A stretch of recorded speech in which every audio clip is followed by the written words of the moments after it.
Hi friends, ఈరోజు మీకు ఉల్లి కారం ఎగ్ దోశ ఎలా చేయాలో చూపిస్తానండి. చాలా టేస్ట్గా ఉంటుంది. ముందుగా ఉల్లి కారం ఎలా చేయాలో చూపిస్తానండి. 2 ఆనియన్స్ తీసుకున్నానండి. ముక్కలుగా కట్ చేసుకొని మిక్సీ జార్లో యాడ్ చేసుకోండి. ఎండుమిర్చి ఒక 10, వెల్లుల్లి రెమ్మలు ఒక 10, ఒక స్పూన్ సాల్ట్ యాడ్ చేసుకోండి. ఇది మొత్తం గ్రైండ్ చేసుకోండి పేస్ట్ లాగా. చూడండి ఈ విధంగా. ఇప్పుడు దీన్ని ఒక బౌల్లోకి తీసుకొని పక్కన పెట్టుకోండి. తర్వాత పెనం హీట్ అయినాక దోశ వేసేసుకోండి నీట్గా.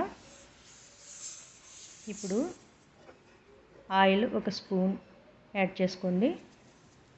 తర్వాత ఉల్లికారం కూడా దోశ మొత్తం స్ప్రెడ్ చేసుకోండి ఈ విధంగా.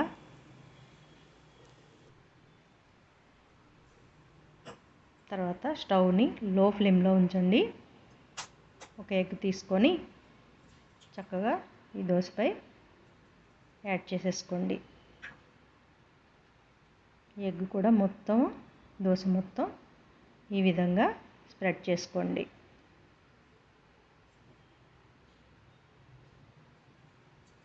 తర్వాత సాల్ట్ కొద్దిగా, పెప్పర్ పౌడర్ కొద్దిగా యాడ్ చేసుకోండి.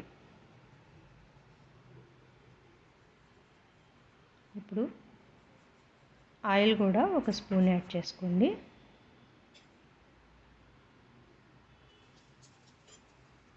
ఇప్పుడు ఒక మూత పెట్టుకొని చక్కగా కుక్ అవనివ్వండి లో ఫ్లేమ్లోనే. చూడండి ఒకవైపు కుక్ అయింది కదా. ఇప్పుడు రెండో వైపు టర్న్ చేసుకోండి. చక్కగా కుక్ అవనివ్వండి.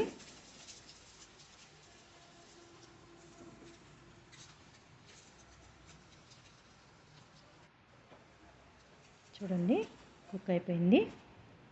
రెడీ అయిపోయిందండి ఉల్లికారం ఎగ్ దోశ. చాలా టేస్ట్గా ఉంటుందండి. దీన్ని ఇలాగే తినేయచ్చండి. చట్నీలు ఏమీ లేకపోయినా ఒట్టిదే తినేయచ్చండి చక్కగా. నచ్చిందండి? నచ్చితే ఒక లైక్ ఇవ్వండి. నా ఛానల్ సబ్స్క్రైబ్ చేసుకోండి. ఓకేనా ఫ్రెండ్స్? బాయ్.